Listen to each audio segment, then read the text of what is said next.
जो किसी के साथ बुरा नहीं करता, जानबूझकर किसी को दुख नहीं पहुंचाता, जरूरत पड़ने पर लोगों की मदद करता है, अपनी सामर्थ्य अनुसार गरीबों को दान देता है, पूरी श्रद्धा से पूजा पाठ इत्यादि भी करता है। लेकिन जब ऐसे व्यक्ति के साथ कोई अनहोनी, बड़ी दुर्घटना, अन्याय या कुछ गलत होता है तो लोगों के मन में सिर्फ एक ही प्रश्न उठता है कि अच्छे लोगों के साथ ही बुरा क्यों होता है। तो आज हम इस प्रश्न का उत्तर जानने की कोशिश करेंगे गौतम बुद्ध के जीवन से जुड़ी एक कहानी के माध्यम से। गौतम बुद्ध के समय में उनका एक अनुयायी हुआ जिसका नाम था महाकाल। महाकाल सच में एक बहुत ही अच्छा और धार्मिक व्यक्ति था।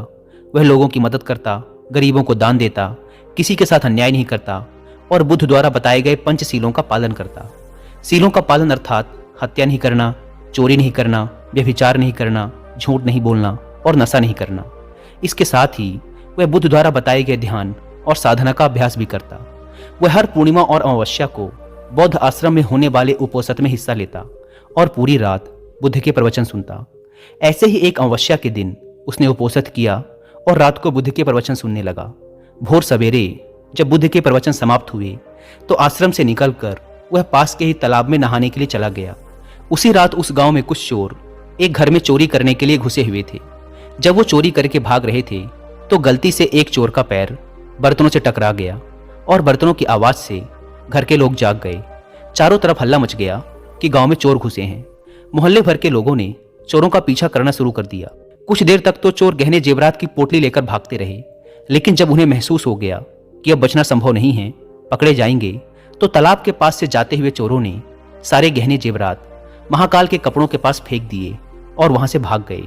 जब लोग वहां पहुंचे तो उन्होंने देखा कि चोरी का सारा सामान तो इस व्यक्ति के कपड़ों के पास पड़ा हुआ है। सभी लोगों ने महाकाल को ही चोर समझ लिया और तालाब से बाहर निकालकर उसे मारना शुरू कर दिया। वह कहता रहा कि मैं चोर नहीं हूं, मैं तो रात भर प्रवचन सुनकर आया हूं और यहां सिर्फ स्नान कर रहा था। मुझे नहीं पता यह चोरी का सामान यहां कैसे आ गया। लेकिन भीड़ ने उसकी एक न सुनी और यह कहते हुए और मारने लगे कि अच्छा, चोरी करने के बाद अब नाटक कर रहा है कि मैं अच्छा आदमी हूं, प्रवचन सुनकर आ रहा हूं। गुस्साई भीड़ ने उसे इतनी बेरहमी से पीटा कि उसकी मौत हो गई और उस मृत महाकाल के शरीर को वहीं छोड़कर लोग अपने अपने घर चले गए। सुबह जब आश्रम के कुछ शिष्य तालाब में पानी लेने के लिए आए तो उन्होंने महाकाल के मृत शरीर को तालाब के पास पड़ा देखा। पूछने पर पता चला कि चोरी के आरोप में लोगों ने महाकाल को पीट पीट कर मार दिया। शिष्यों ने बुद्ध के पास जाकर यह दुखद खबर सुनाई कि बेचारे उपासक महाकाल को लोगों ने मार दिया। उसे उस गलती की सजा मिली जो उसने की भी नहीं थी। बुद्ध शिष्यों के द्वारा की जा रही अलग अलग बातों को बस ध्यानपूर्वक सुन रहे थे। तभी उनमें से एक शिष्य ने बुद्ध से पूछ ही लिया, बुद्ध, ये बात तो आप भी जानते हैं कि महाकाल कितना अच्छा इंसान था। उसने कभी किसी के साथ कुछ गलत नहीं किया, फिर उसके साथ ही इतना गलत क्यों हुआ? बुद्ध ने कहा, महाकाल इस जन्म में तो अच्छा था, लेकिन आज जो भी उसके साथ हुआ ये उसी के कर्मों का फल है जो उसने पूर्व जन्म में किए थे।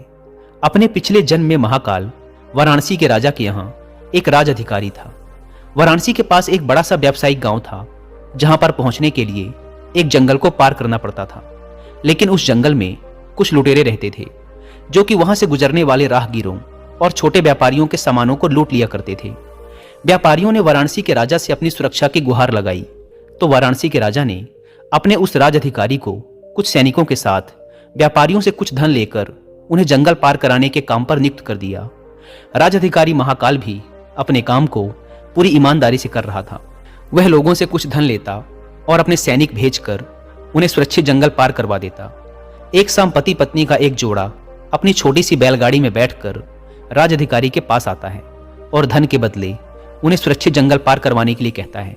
लेकिन राज अधिकारी ये कहते हुए उन्हें मना कर देता है कि अभी जल्द ही रात होने वाली है, इसीलिए वो उनकी और अपने सैनिकों की जान खतरे में नहीं डाल सकता। उन्हें जंगल पार करने के लिए सुबह तक का इंतजार करना पड़ेगा। वो पति पत्नी बहुत आग्रह करते रहे कि अभी रात होने में बहुत समय है, वो उन्हें जंगल पार करा दे, लेकिन राज अधिकारी नहीं मानता और उन्हें सलाह देता है कि वो रात भर यहीं रुके। उनके रहने और खाने की व्यवस्था वो खुद करवाएगा। पति पत्नी को मजबूरन उस राज अधिकारी की बात माननी पड़ती है। असल में उस राहगीर की पत्नी बहुत सुंदर थी, जिसे देखकर राज अधिकारी उस पर मोहित हो गया था। उस पर काम वासना हावी हो जाती है और जब व्यक्ति पर काम वासना हावी हो जाती है तो उसे सही गलत कुछ समझ नहीं आता। वह आसक्ति की आग में जलकर अंधा हो जाता है और यही उस राज अधिकारी के साथ भी हुआ। उसने उन दोनों पति पत्नी के रहने और खाने की व्यवस्था तो कर दी, लेकिन साथ ही वह उसकी पत्नी को पाने की तरकीबें सोचने लगा। उसे एक तरीका सूझा। उसके पास एक बड़ा सा हीरा था।